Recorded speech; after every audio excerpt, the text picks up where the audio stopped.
The signature of every century has been its skyline. The very ancient, the old, the medieval, the modern.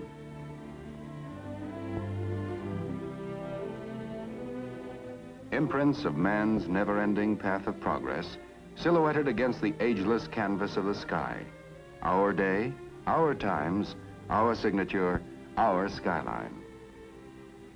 Metal fingers beckoning to the invisible, calling to sound the ear cannot hear, and sight beyond the range of the unaided eye.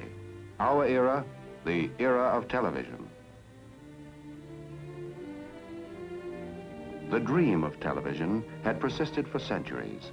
The human eye is a miraculous instrument, perceptive, sensitive, forever tuned to the pulsating wavelengths of light. Yet the eye is hemmed in by horizons. It cannot see over a hillside or beyond the haze of distance. To extend the range of human eyesight, man developed marvelously sensitive instruments, binoculars.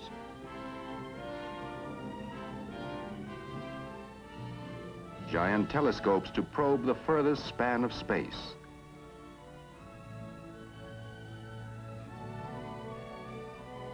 But always there were barriers, distance. Could man fling pictures to the sky and gather them in at a distant point? It was a provoking challenge. And nowhere did the challenge provoke more unending experiment and research than at RCA. As far back as the 1920s, two men took up this challenge. They shared the irresistible dream of television. David Sarnoff, chairman of the board of RCA. Dr. Vladimir Zworykin, honorary vice president and technical consultant of RCA. Dr. Zworykin, every now and then I like to put the calendar back and remember another important occasion when you came to my office. You were a good salesman, and I was a good dreamer. We talked about broadcasting moving images by electronics. And I remember that I asked you what it would cost to develop an all-electronic television system. Do you recall your estimate? Of course I remember. I asked something like $100,000. Your estimate missed by quite a bit. It cost RCA more than $50 million to create, develop, and introduce America's first all-electronic television system. And since that time, as you know, RCA has spent another $70 million to pioneer and develop the compatible color television system. But how well that money was spent.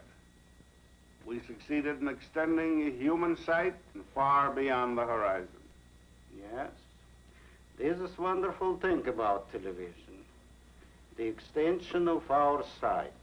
You are better acquainted with this progress, General, than anyone because of your participation and leadership in so many phases of television development. It was nearly 30 years ago when I came to your office with that tube, the first eye of television. Yes, I well remember it. Nearly 30 years ago. And what a great invention this tube has become. It certainly has fulfilled its destiny. Well, General, this is the grandfather of the pickup tube. Do you want to see the newest grandchild?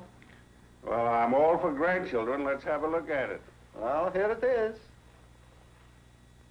Well, this certainly looks very interesting. What do you expect this grandchild to do?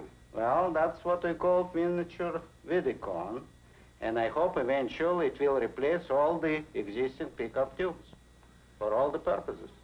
Well, that's very interesting and certainly very promising because what we need to do is to reduce the size and the cost of these components so that television, color television, both at the transmitting and the receiving end, may be within the reach of everyone. That is my hope. The turning point came in 1923 when Dr. Zworykin invented the iconoscope. This tube, after years of further development, became the image orthicon, the electronic eye of the modern television camera.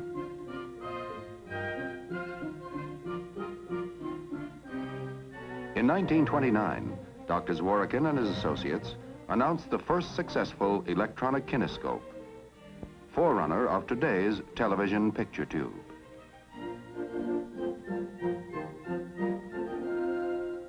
The circuit was complete. All electronic television was achieved. It worked. How? The lens of the television camera acts like the iris of the human eye. It gathers in the light rays and focuses them on a mosaic of light-sensitive material that is built into the picture tube. The light-sensitive material converts the light into electrical impulses, a reaction varying with the strength of the light. The optic nerve of the camera picture tube is the electron beam, controlled by electromagnets. The beam scans the picture, which is on the plate, in rapid sweeping motions from side to side, from top to bottom. When the beam hits the image, it loses varying amounts of electrons and then bounces back to the opposite end of the picture tube, where it is amplified millions of times.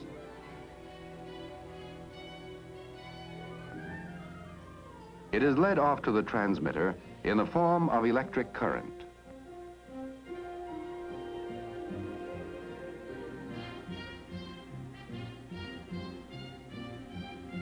The signals are broadcast as radio impulses into space.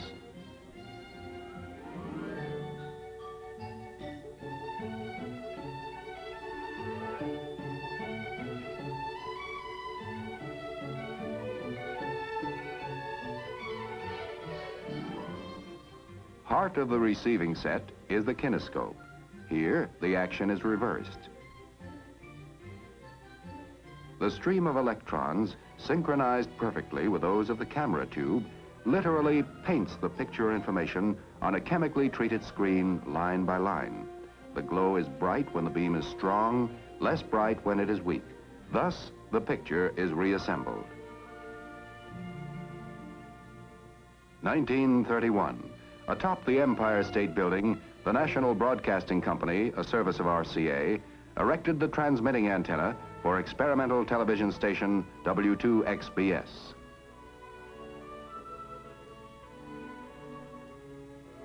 Now, RCA's technicians and scientists tackled the next goal, improvement of picture quality.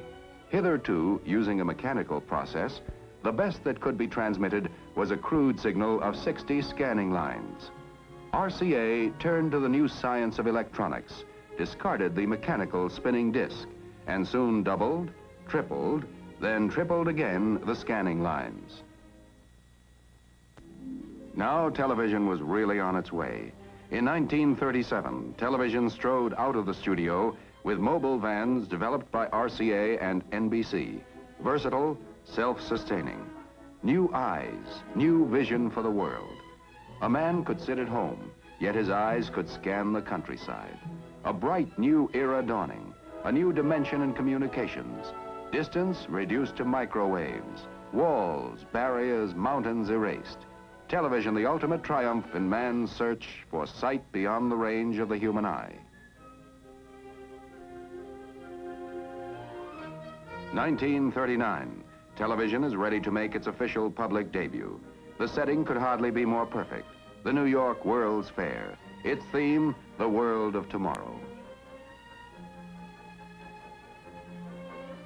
And the world of tomorrow became the world of today. The RCA exhibit building, where on April 29, 1939, David Sarnoff stated, "We have added radio sight to sound." NBC cameras probed, explored, scrutinized. Viewers watching the 3,000 television sets then in New York saw the first president ever televised, Franklin D. Roosevelt, officially opening the world of tomorrow.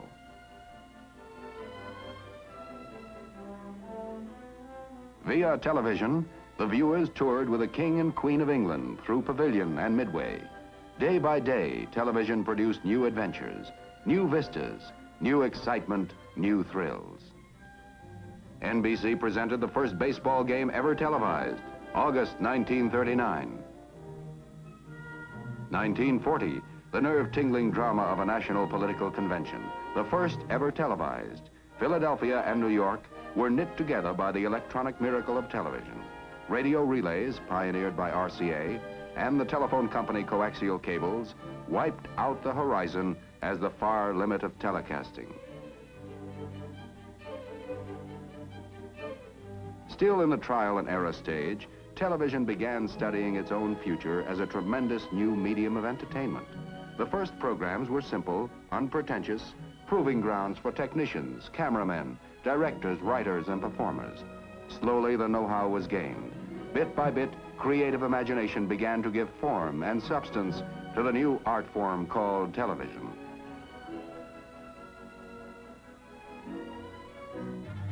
(1941), a fateful year, war, and the beginning of a 4-year blackout for commercial TV. And television enlisted for the duration. Research went forward at war tempo. At RCA's David Sarnoff Research Center, Princeton, New Jersey, 24-hour shifts explored every corner of the new world of electronics.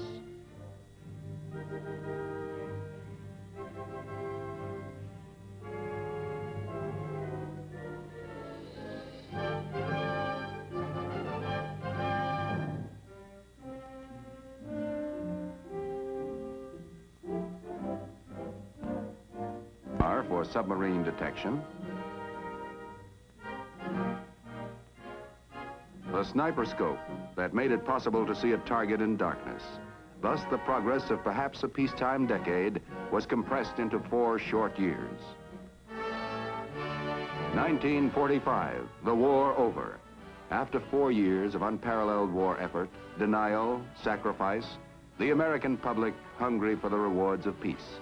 And television, with its promise of endless hours of enjoyment, entertainment, was part of the peacetime dream.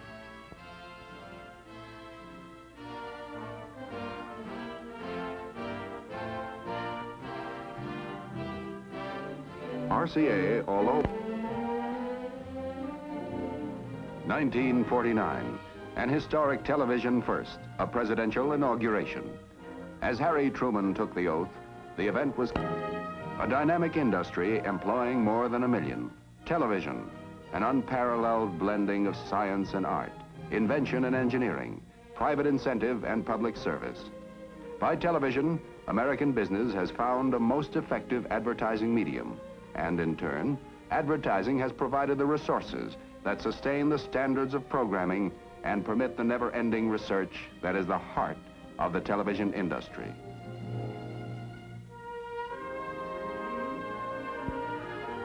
Television servicing alone has become a major industry, employing nearly 100,000 people.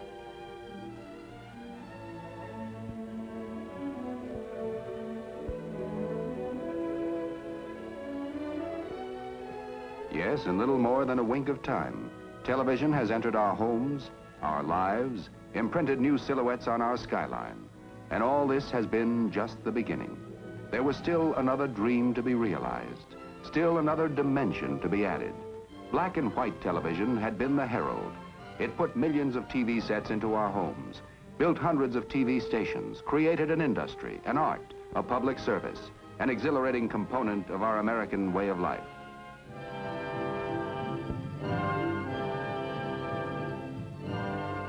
It provided the foundation for the next giant step forward.